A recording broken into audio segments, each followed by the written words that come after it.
पुत्र का जन्म एक साधारण घटना नहीं है, ये उस गहरे संबंध की कड़ी है जो पिता और संतान को आत्मा के स्तर पर जोड़ता है। पुत्र पिता का दूसरा जन्म होता है। जैसे ही पुत्र इस धरती पर आता है, पिता उसे देखकर अपने ही बचपन को दोबारा जीने लगता है। उसमें वही सपने, वही उम्मीदें और वही संस्कार दिखाई देते हैं। पुत्र अपने पिता की सेवा और देखभाल करता है। जीवन की ढलती उम्र में जब पिता की शक्ति कम हो जाती है तो पुत्र उनका सहारा बनता है, और जब पिता इस संसार को छोड़ जाते हैं तो परिवार का संचालन पुत्र ही संभालता है।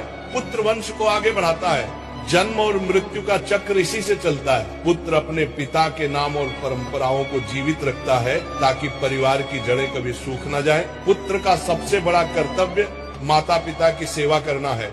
हर परिस्थिति में धन हो या संकट, सुख हो या दुख, पुत्र का धर्म है कि वह अपने माता पिता के चरणों में समर्पित रहे। और सबसे महत्वपूर्ण, पुत्र का जन्म पिता का ऋण चुकाने के लिए होता है। कहा गया है कि अगर पिछले जन्म का कोई तण शेष है तभी पुत्र का जन्म होता है, लेकिन यदि ऐसा कोई ऋण नहीं है तो संतान रूप में बेटी आती है। और बेटी का जन्म भी किसी आशीर्वाद से कम नहीं है, क्योंकि कन्या दान करने से मनुष्य को महापुण्य प्राप्त होता है। इसलिए चाहे पुत्र हो या पुत्री, दोनों ही ईश्वर का दिया हुआ अनमोल उपहार है।